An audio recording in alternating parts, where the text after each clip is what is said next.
Good afternoon, everyone. Thank you so much for joining us today.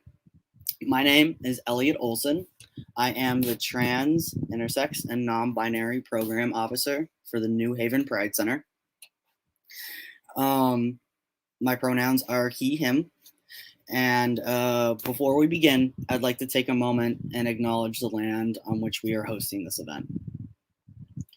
The New Haven Pride Center was founded and operates on the traditional lands of the Mohegan, Mashantucket Pequot, Eastern Pequot, Shattuck, Golden Hill Pawcatucket, and Niantic and Quinnipiac peoples.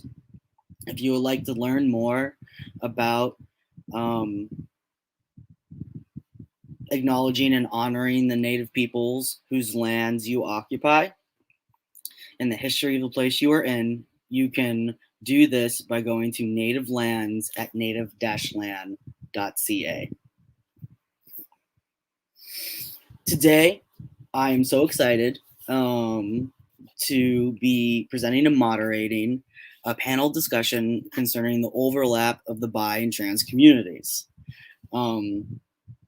We're going to be talking about things like, why does such a large portion of the trans community identify as bi or pan? As trans people, do we have a different understanding of gender that affects our sexual orientation as we go throughout our journeys of understanding ourselves? Or did we always identify that way, no matter the way the world misgendered us? Does identifying as bi feel safe as a trans person, or is it seen with criticism? These questions and more will be answered. The link between sexuality and gender is difficult for everyone, whether they are queer, straight, trans, or cisgender. However, our panel aims to open up the conversation as we talk about different experiences and perspectives that have each informed the way we found ourselves and who we come to love. So I am so excited to introduce our panelists. Today we will be speaking with Devin, Mars, and Jessica. Hi, y'all. So I kind of just want to start off and give each of you a moment to introduce yourself really quickly. Name, pronouns, work you've done in the community. Yeah. And so we don't have that awkward silence in between who's going to speak first. Devin, you're on my right. Go for it. Oh, you're muted. Whoops. Hi, I'm Devin. Thank you. I use they, them, and he, him pronouns. I am 27. I've been in the queer community for years, but I've been doing work with the New Haven Pride Center, volunteer and being on these panels. And it's been a really great joy and experience, and I'm really always happy to help and be a part of these and get to educate people. So thank you for having me, and yeah, thanks. Thank you for joining us. Jess, you're next on my list. Hello, everybody. My name is Jess, and I am 29 years old. My pronouns are she, her, and I am a socialist activist in Albuquerque, New Mexico. I'm Chicana. I am transgender. I am bi, which is part of why I'm here. And I think I don't have much more to say.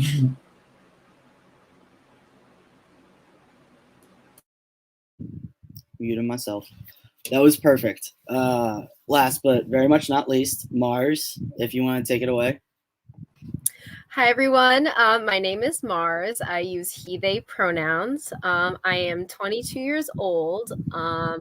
Most of like the work I've done in like the Connecticut like queer community has been with drag. I'm a drag queen.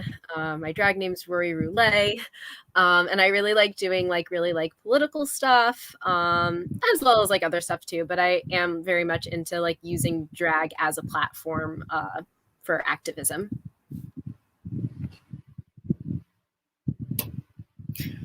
I am so happy to have all of you in this discussion with me, just coming from different lived experiences and, all of us being in the community for different lengths of, a long time, pretty much though. I'm really wondering, maybe starting off the conversation about how you understand the relationship between, your sexuality, being bi, and also being a trans person at the same time. Looking into this a little bit before and also hearing from community members, I have heard wild things like you are transphobic if you are a bi person.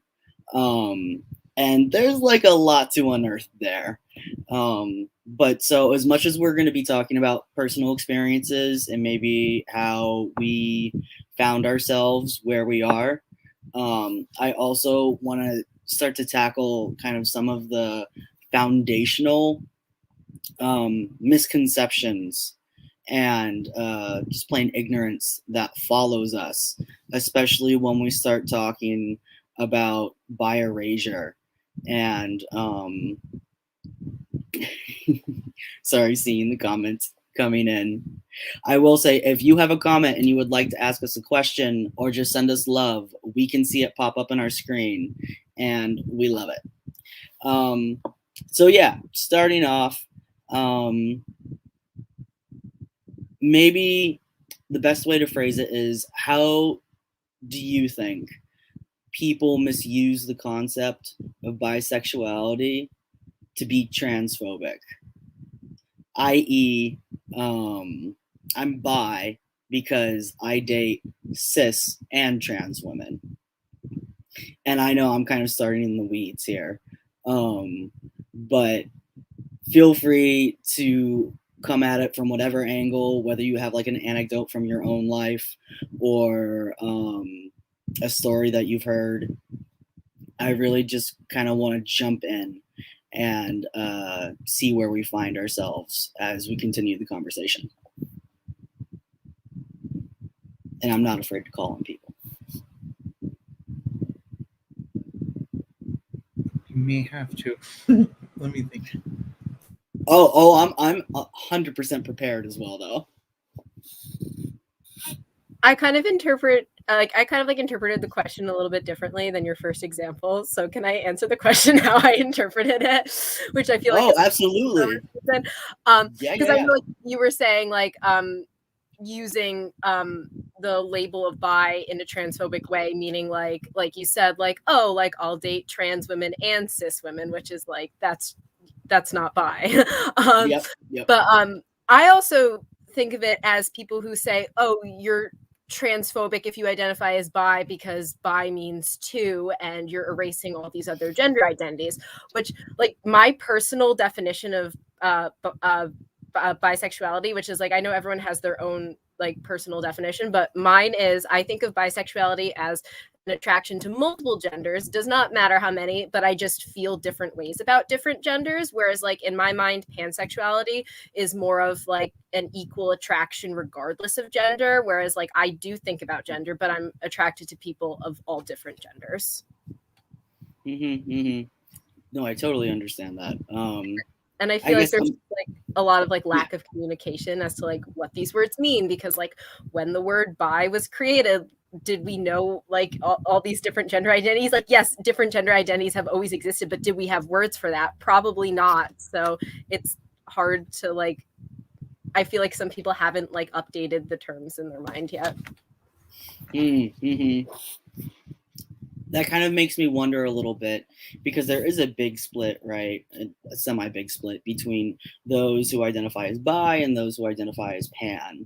And the kind of too long to read definition for pan that I kept coming across is it's not about body, it's about heart. And I'm like, this is cutting hairs a little bit. I'm not sure where to go from here. And so I'm,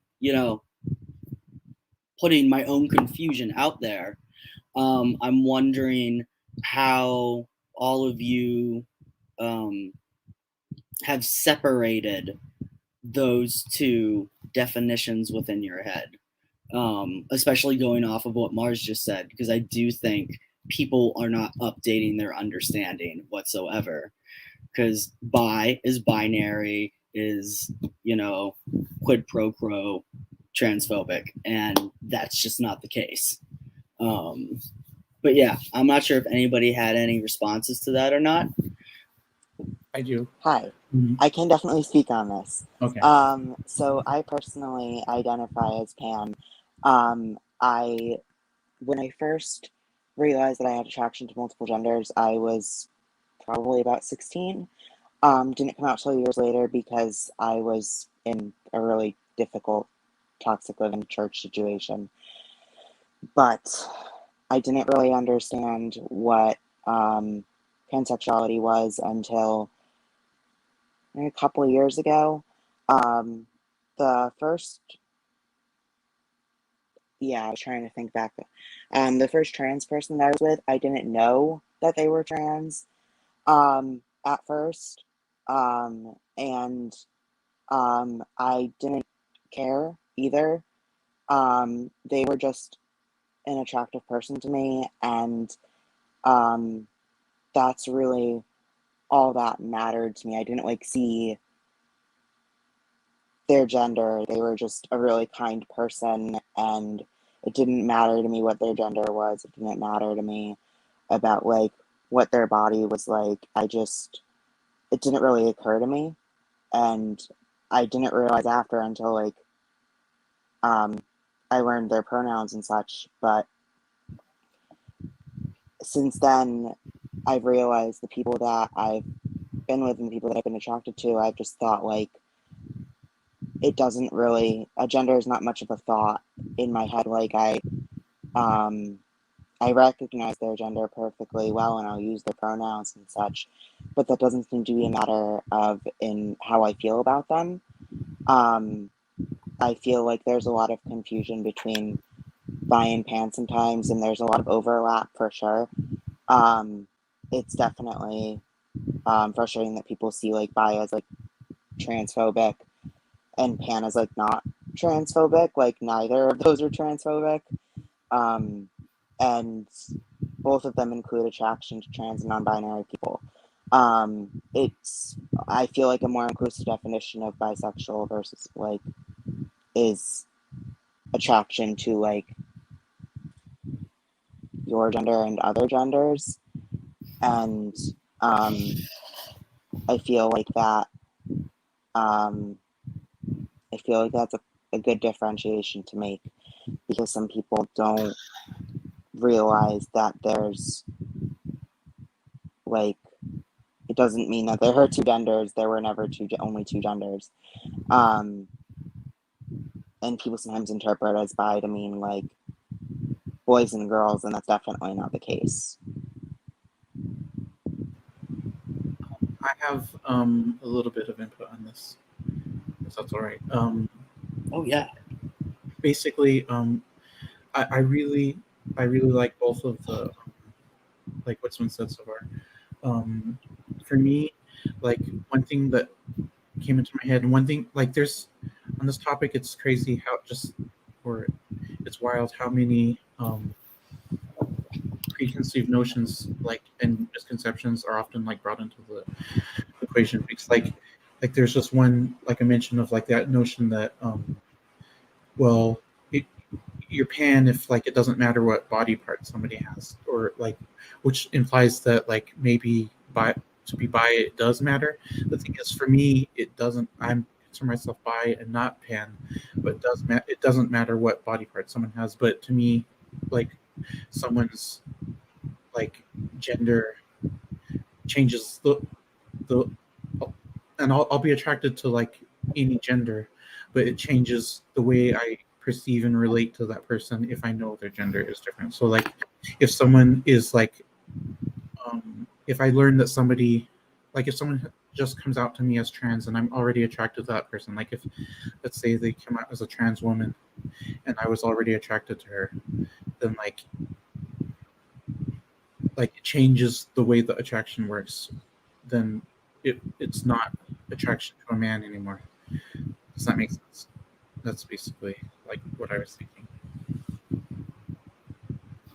No, that totally makes sense. So it doesn't really have to do with like, to me, like the body parts and like the physicality of it doesn't actually enter into it at all. Mm-hmm. For me, that's kind of always been, you know, also as someone who is bi slash pan, and honestly, I always say queer because I get very lost in what am I supposed to be signifying saying, and that just seems like the best all-encompassing pick your adventure kind of thing.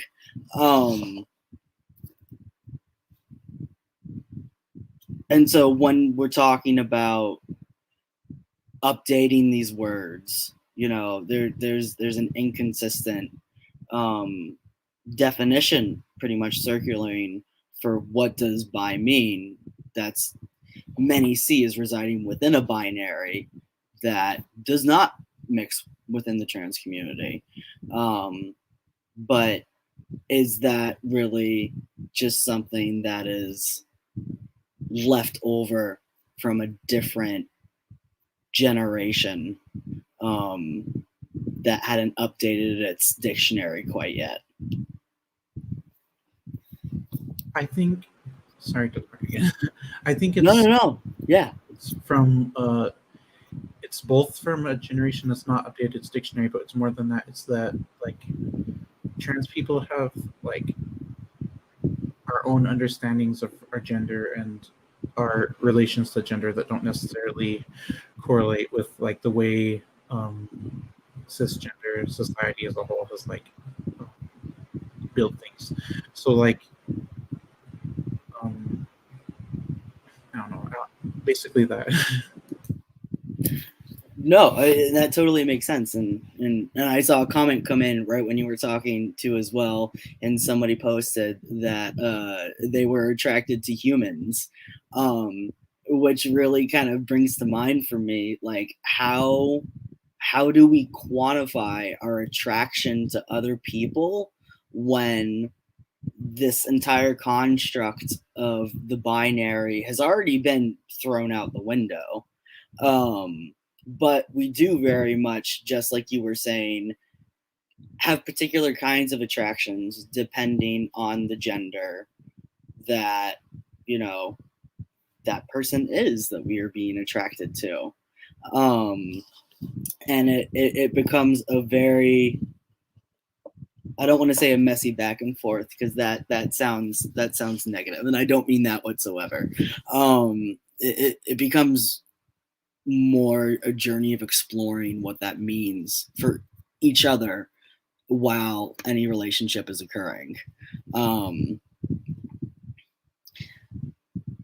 of going off of that, one of the questions and more topics that I wanted to hit, and feel free to disagree with me as well.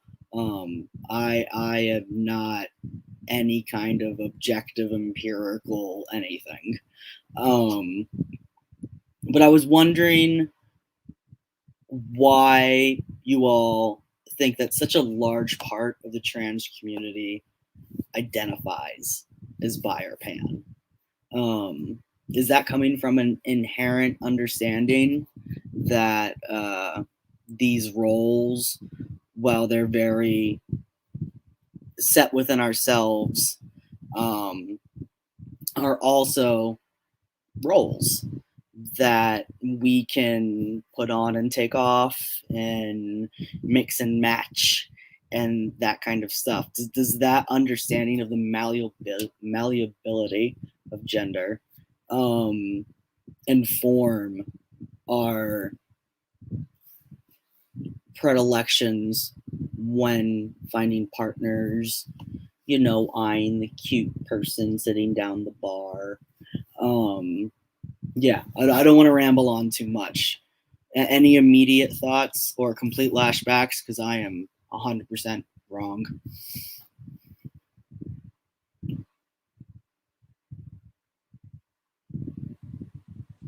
I think that for I'm still trying to put my words together a little bit, but I think that for like as trans people, I personally have like a better understanding of like bisexuality, because I know when I originally realized that I was attracted to more than one gender, and my own at the time, but way before I started transitioning, I realized like now that there are far more, I don't want to say genders, that's not the right word, but there's far more identities out there than I had realized at 16. And now my attraction to people is like, because my attraction to people now doesn't, it's more, it's not necessarily exclusive to cisgender people, but trans people generally seem to have a better understanding of what being queer slash bi slash pan is like. Although I will definitely still like feel attraction or be with cisgender people, I feel that as trans people, other trans people definitely have a better understanding of what queer means to them, of what bi means to them. I have a better understanding of myself now, and it seems that other trans people also, since they have a better understanding of themselves, also have a better understanding of their attraction to other people. I don't know if that makes sense, but that's kind of where I was thinking. I absolutely like tend to like find myself like more attracted to other trans people, probably because like I just feel comfortable. Like there's no like you don't need to like explain yourself. There's no like, oh God, how's this gonna go? It's like, yeah, like we're all trans, we all get it. And like I don't know, I feel like that's like a big thing for me.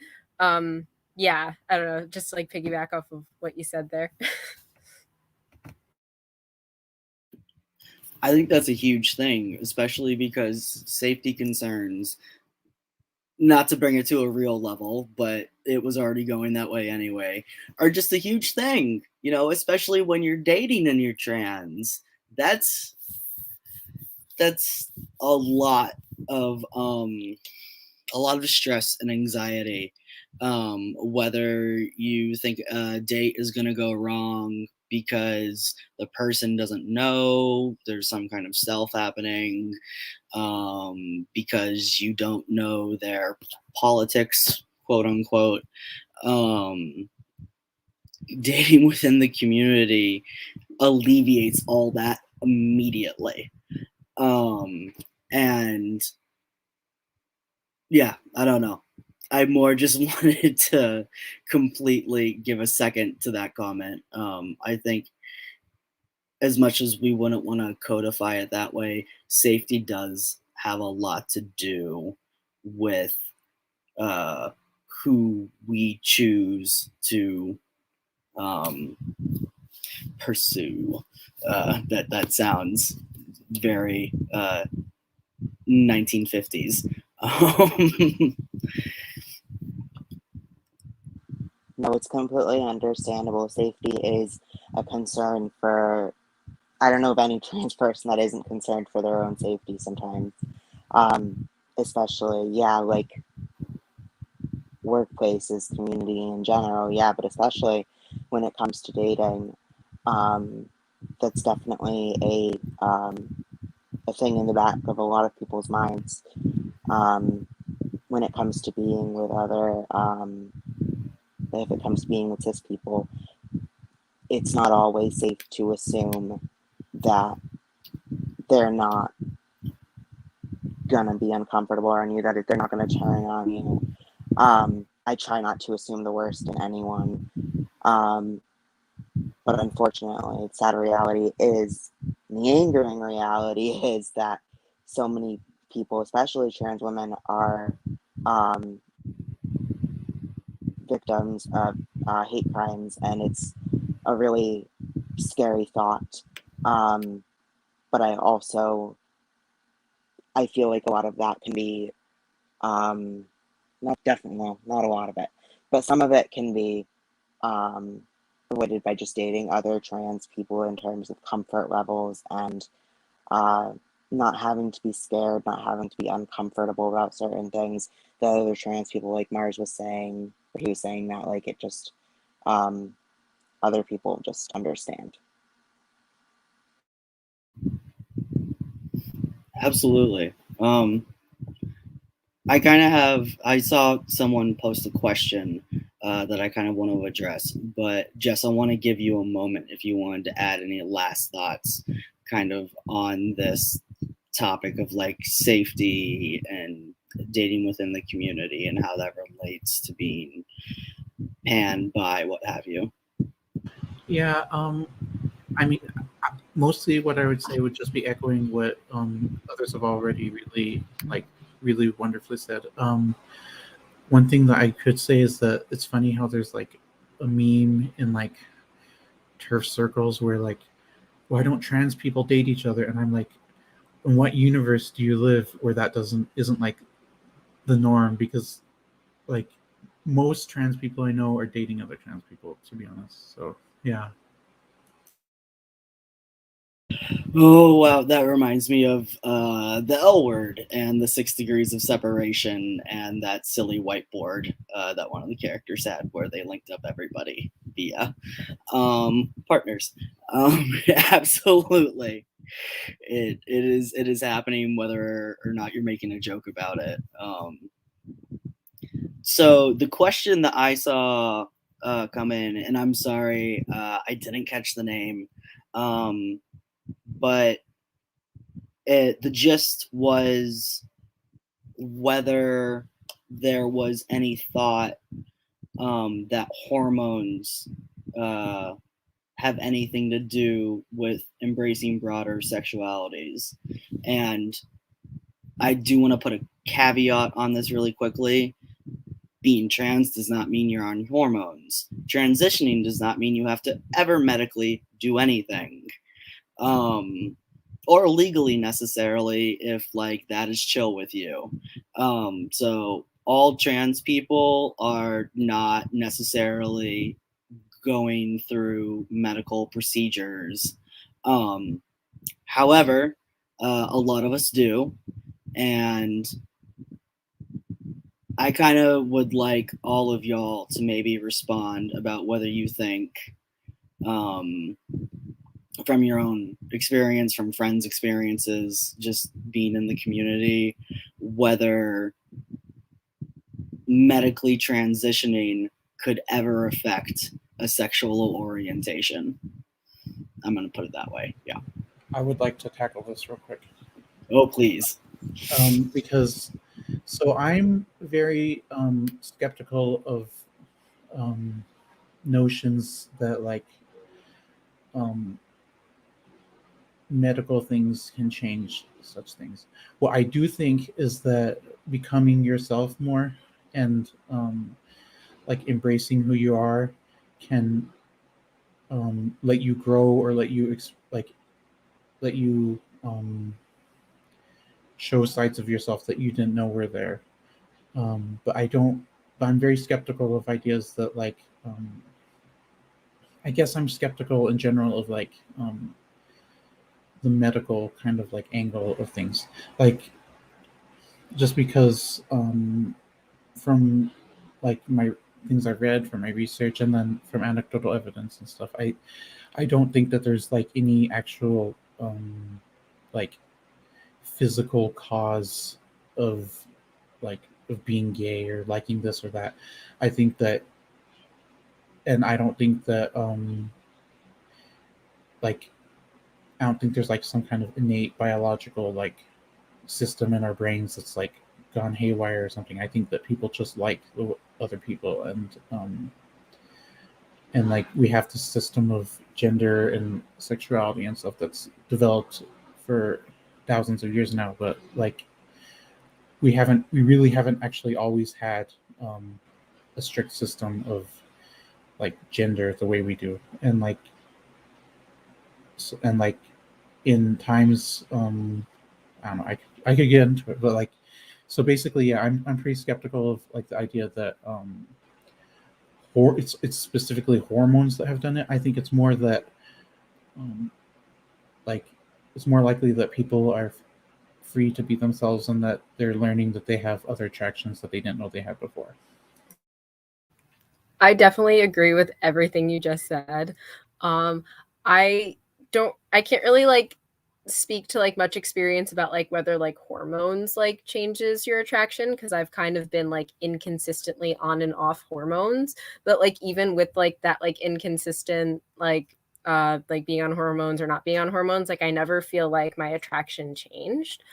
Um, but definitely like as you become more comfortable with like yourself and who you are, and like as I'm becoming more comfortable with who I am, like who I'm attracted to, I feel like that like opens up because like I'm confident in myself, so I can be confident with someone else. I was literally gonna say exactly what Mars and Jessica said. So, it's yeah, I feel like comfort with myself, although I've been a little inconsistent with hormones too, over the last 2.5-ish years. I still feel like, although medically transition has made me more comfortable in myself and more at home in myself and my body, I don't feel like it has any bearing on my attraction to other people, aside from the fact that I'm more comfortable in myself and hence more comfortable around other people. Confidence is, I feel like I used to have someone that always said, like, you have to be more confident. I swear that you'll feel better about yourself and your attraction to other people. And I didn't understand at the time because I wasn't confident, and I'm still not 100% there, but I am far more than I was a couple of years ago. And he was very right in that, because it definitely feels like now that I'm more confident in myself, I don't feel as scared or as apprehensive to be with other people or even just feel attracted to other people point blank. I'm a lot more comfortable, and that transfers over to how I feel about other people too. No, I think all of y'all have hit the nail on the head pretty much. And I'm sorry, Alana, who asked the question, I think agreed as well. Just talking from my own experience for a moment, coming from a previously very strict kind of butch and lesbian identity, and then starting transitioning, and suddenly being brought into the world of gay men. I was like, oh, okay, I'm realizing some things. And right, I'm just reiterating what all of you are more eloquently putting, in that as we become more comfortable with ourselves, we are able to peek into the corners that didn't necessarily fit with whatever understanding we had of ourselves at that time. And so the more authentically we are able to live in the world, the closer we get to actually being able to bring all of our perspectives, identities, and attractions kind of under one umbrella that is us. And yeah, like there's kind of a hot topic about whether or not there is a gay gene, or baby I was born this way, and those kinds of things. But hormones I don't think could ever have anything to do with it. And I know we're all just basically agreeing here, but I wanted to throw my hand in the air with y'all.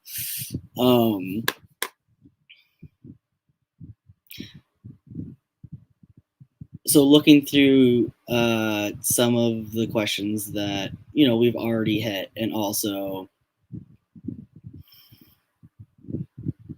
talking a little bit about how pansexuality, bisexuality,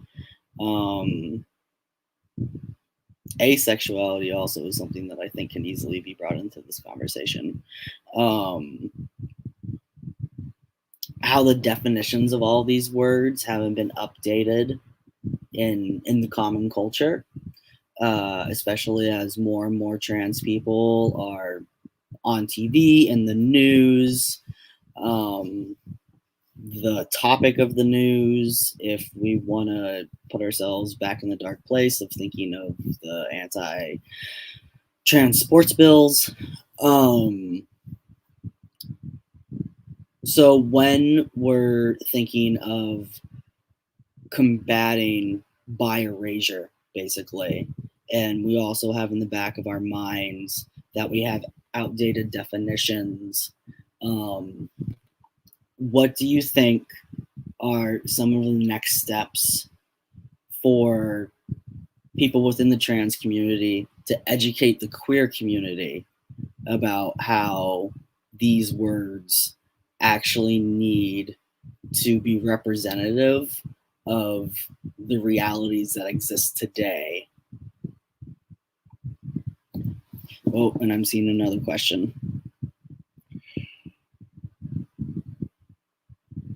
I hear a lot that everyone is at least somewhat bi or pan inherently because you don't know the gender of everyone you can be attracted to. What are people's thoughts on that? Oh, thank you, Sherry. I will say right now that I'm a big believer that Freud was correct, at least in this one thing, that everyone is born bi. Hands down, that makes sense to me.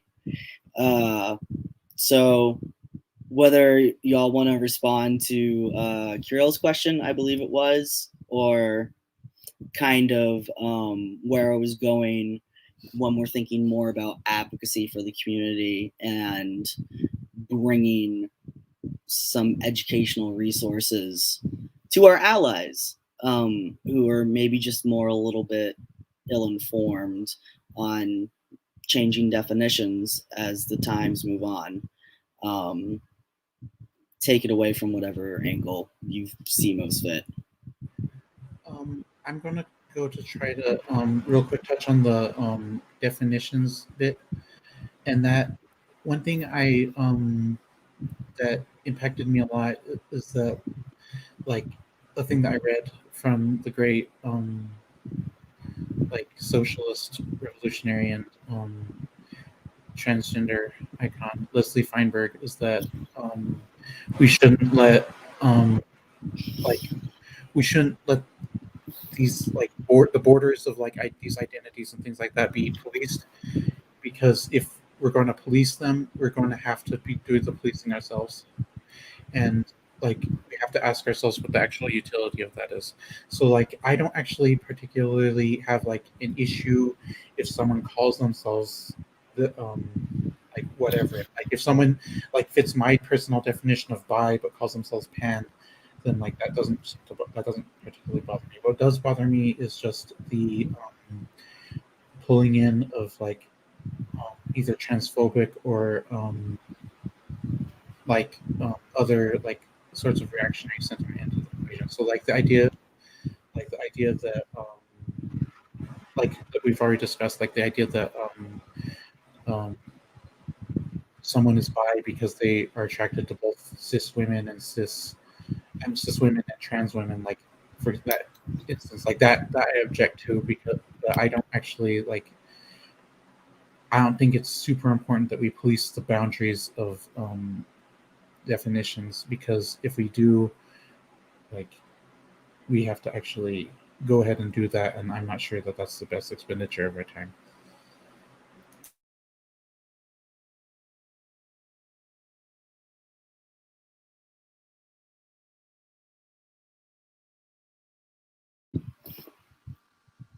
So I think on what Pearl said, that um, everyone is at least a little bi or pan. I think that's probably true to an extent. It's nothing I've thought about extensively, um, but it's not the first time I've heard sentiment. Um, I think that it's true because you don't know the gender of everyone that you're attracted to necessarily.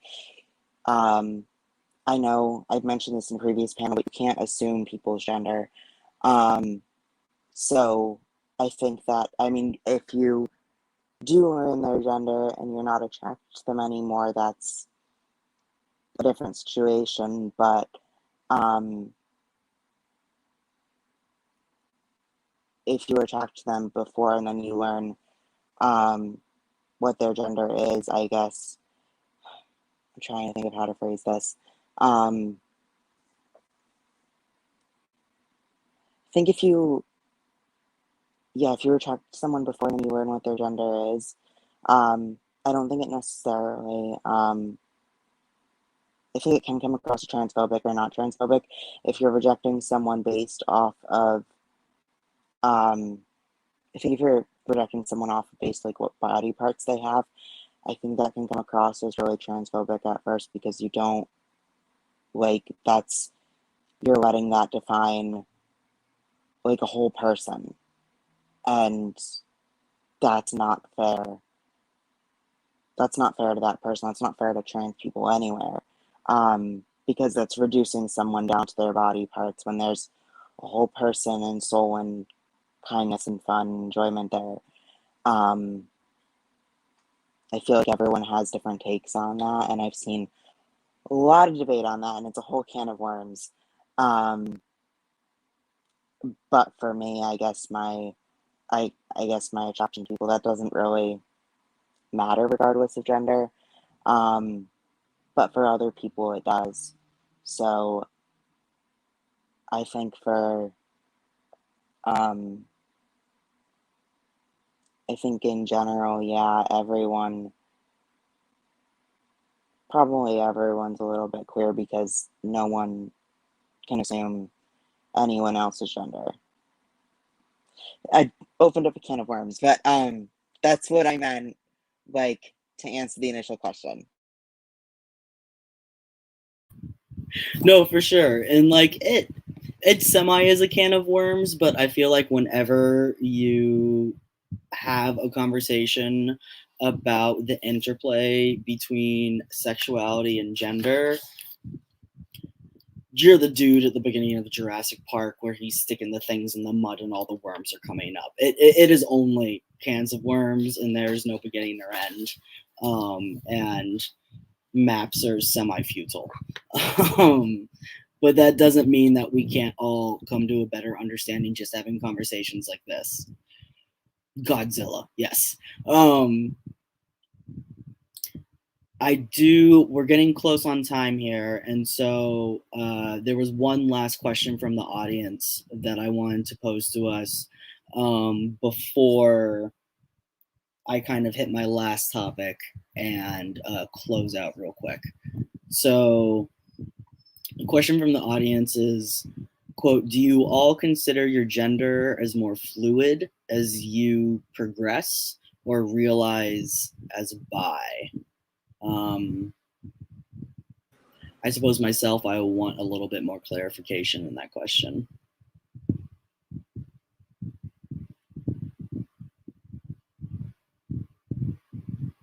John, are you the same one who asked the previous question as well?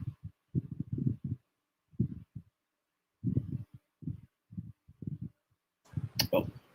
I could go after the fluid the fluidity question, because my experience is actually no, it hasn't really. Which, like, that the thing is that I think that different people's experiences could be very different from one another. So I think it's completely likely that someone might answer the same question with yes. But for me personally, no, I haven't. Like, I'm very locked down in the gender I am, and it's not changed as I've realized that I was bi. But for others, yeah, I could see it could. So I think it's not. I don't think there's a hard and fast, like, there's an exception to every rule, which is like kind of this whole topic. Like, there's an exception to every rule. That's kind of like everything with this.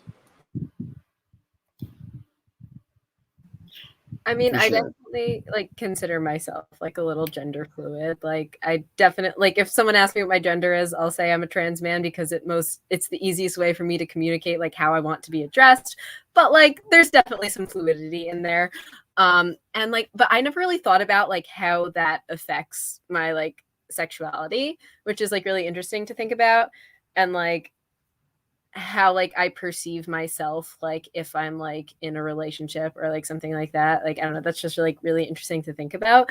So I don't know if the two are related, but yeah, I don't know. I maybe they are, because like for like me anyway, I mean, obviously everyone has very different experiences, but like maybe I'm more comfortable with like a lot of different genders, and I can feel like a different gender when I'm with people who are different genders. I don't know. So yeah, that actually gave me something to think about. Yeah, like Mars was saying, it also gives me something to think about because um, I I've definitely like realized I am far more on like the non-binary side of the spectrum than I was when I initially came out as a trans man like 3 years ago. Um, I actually initially came out as non-binary, which a lot of people don't know because the person that I was with was just like, maybe try using they them pronouns. You might be more comfortable because at the time I was using it as like a stepping stone to like being a binary trans man because I wasn't really comfortable identifying that way because it felt like a big step. So I was maybe if I identify as non-binary, but then I didn't realize how right that actually felt for me. I ended up coming out as a binary trans man anyway because I was like, I feel like otherwise people will still see me as a girl, and that makes me so uncomfortable. And I don't want to be addressed that way. I don't want to be perceived that way. But since I've heard like there are so many more accepting community members out there, I felt a lot more comfortable leaning into the fact that I really am non-binary. I think I always have been. I think I was just struggling to find a label that fit best. Um, and it now that I did, like, I feel like if someone like asks me what my gender is, I'll probably just say non-binary because like trans man doesn't really feel right for me. But I would rather be addressed with they them pronouns than he him, and I know pronouns don't equal gender or anything. That's just what makes me most comfortable. And I think that like my I think that now I've like leaned more into my own identity. I don't think it's had any influence on who I'm attracted to or how I feel attracted to them. Um, but it does go back to like comfort levels on how I feel best in my identity and how I feel um, probably fairly fluid. Like, I still embrace some parts of femininity that I rejected for years when I was in a toxic situation because I was like, I was forced into that. But now that I'm not forced into it, I can embrace the things that I want to um, and feel most comfortable in. And I can pick and choose out of anything that I want to and end up feeling the most comfortable version of myself. Deb, everything you said was like exactly my experience. Like there's obviously like some differences, but like that was like almost spot on, like the exact same journey that I went through. I feel like that makes sense though, right? Because as we feel more comfortable within ourselves, like this is a stupid simple example for me, but I'm like, you know, once I became a little bit stealth, passing more, I was like, makeup isn't so scary. I'm kind of curious about this. And it's like, and that's not something that's like me running screaming from the room 10 years earlier. But now, because I feel a stability in my own self, I'm able to recognize that I can go a little bit beyond that. And so I feel like it just opens up a whole fluidity for gender itself, whether you're identifying as non-binary or you know, a more binary trans situation. You get to re-experience things that were previously traumatic in a way that suddenly take on a whole new light. But not to detract from the bonding that just happened. I didn't see Kirill's question, although we were in our last 3 minutes, and I don't want to go too much over. One thing that I really, really wanted to touch on during this talk, before we give our closing out statements. So when we're thinking about the relationship between gender and sexuality, especially right within this context of bi and pan individuals who are also trans, do you feel like the advent, if that's the correct word, of more and more trans visibility, advocacy, community empowerment is perhaps reshaping and redefining, consciously or not, how the queer community understands itself? And if that didn't make any sense at all, please say your piece now. But I feel like, right, as you know, a gay man, not having any relationships, say, with a trans guy before, was just like, oh, I'm a dude attracted to dudes. And it's like, okay, so I'm a dude attracted to cis dudes and trans dudes. And the more we are comfortable coming into our own community, I wonder how much it makes queer community members who are cis question their own sexuality or gender identity. I'm not sure I have an answer to that necessarily, but it is a passing thought I find myself having a lot. And I say this with literally 10 seconds left on the clock, which I apologize for. Oh, did I interrupt someone? Oh no, I was just going to answer, but then. No, please. Okay, so SparkNotes version, but yes. So SparkNotes version. I think that like the community, as we fight together for, like, ultimately for liberation from oppression, from the system of patriarchy, which is built into the foundations of class society, which is the type of society in which we live. Like, as we fight for liberation from that oppression, like the world that will be created is, like, sometimes, like, the way we were raised and the way we're raised in our present society, it's hard to fathom sometimes. But like, I'm not sure, like in when, like, there's no oppression anymore, I'm not sure if, like, cishetness will really exist, and, like, or, you know what I mean? Like, I'm not even sure that that like there will, or and then by by that virtue, like I'm not sure that like transness and like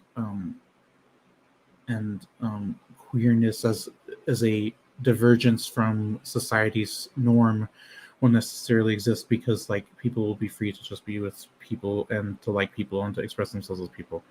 So like that's just what I've tended to think. But that's like we have a long way to go before those kinds of days.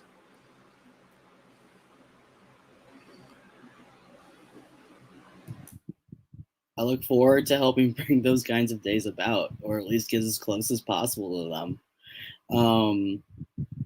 We are officially over time, and so I won't keep hitting you with all these questions that have no answers, but are a very fun conversation topic nonetheless. I'd invite any closing comments right now, especially advice. Say if you we're talking directly to an audience member right now who say is bi and trans, and maybe struggling with that. But yeah, any closing comments, in whatever direction you want. I would love to hear from you all just one more time.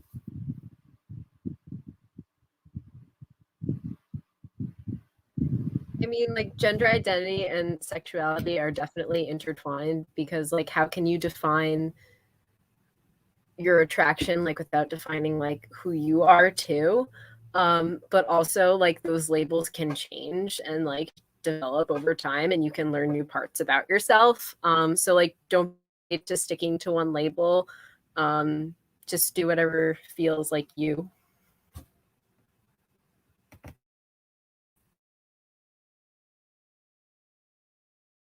I would say like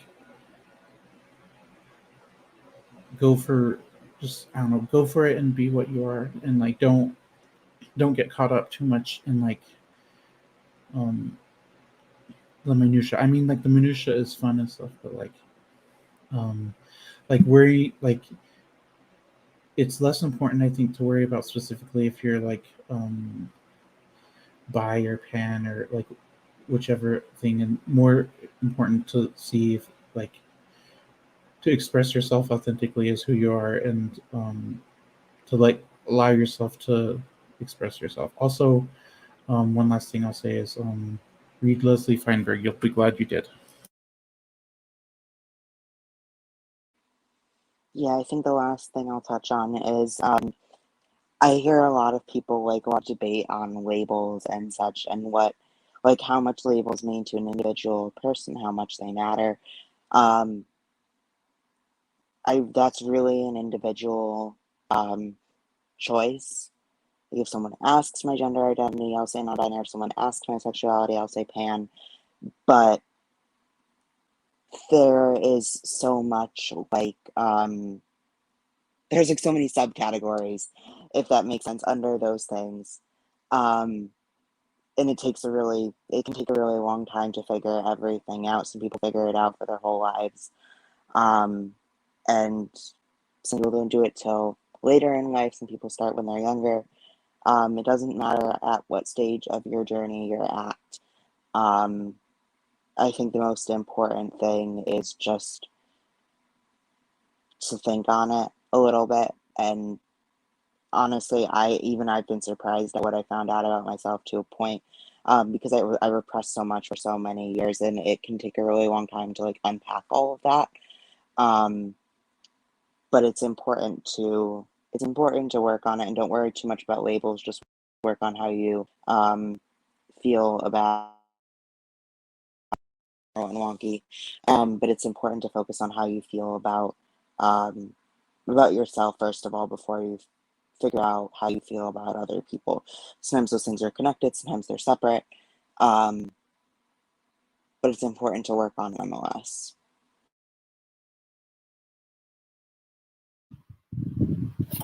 Thank you so much for all of those ending comments. I am so honored to have you all on the panel today.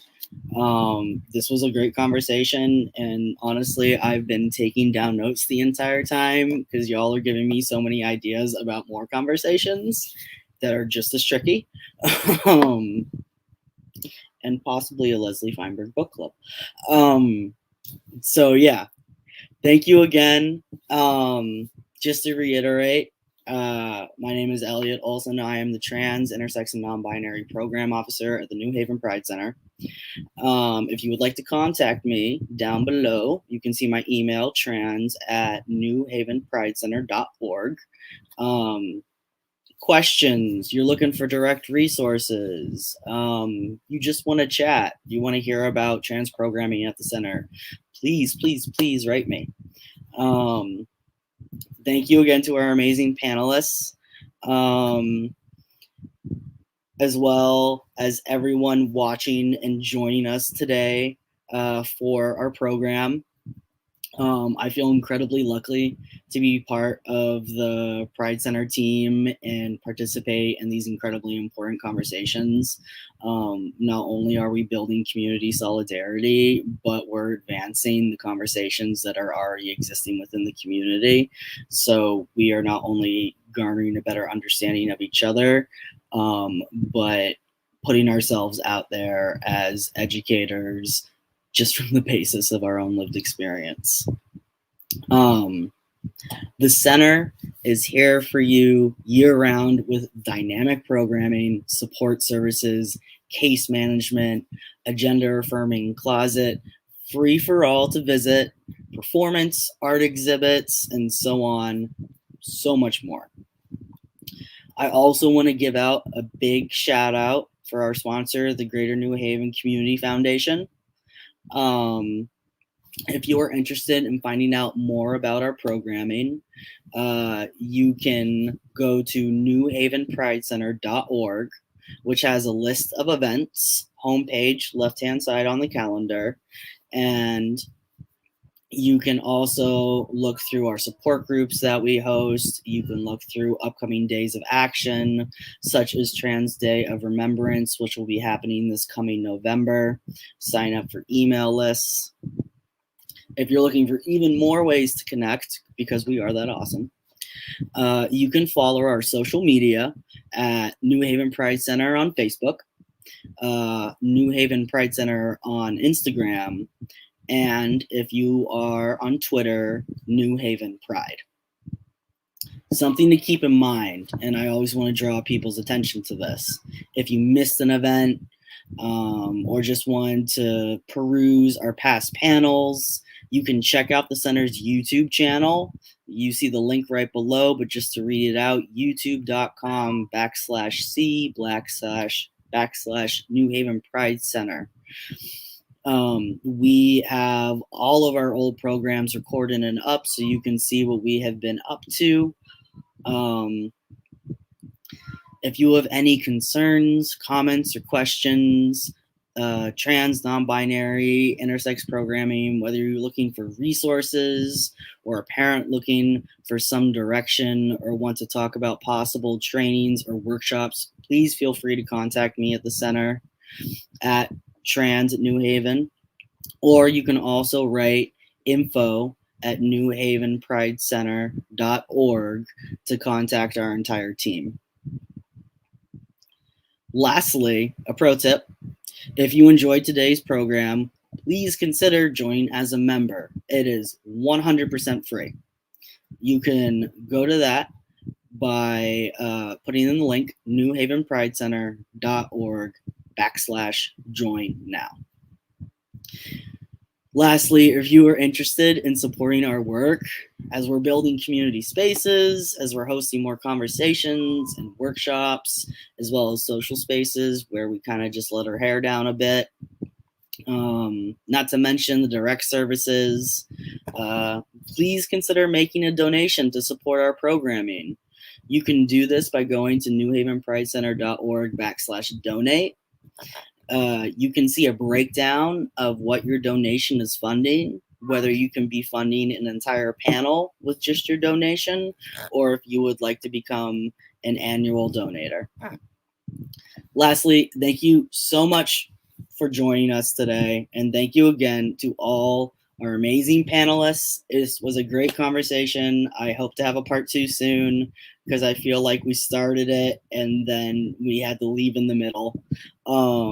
Have a fantastic rest of your day, and goodbye.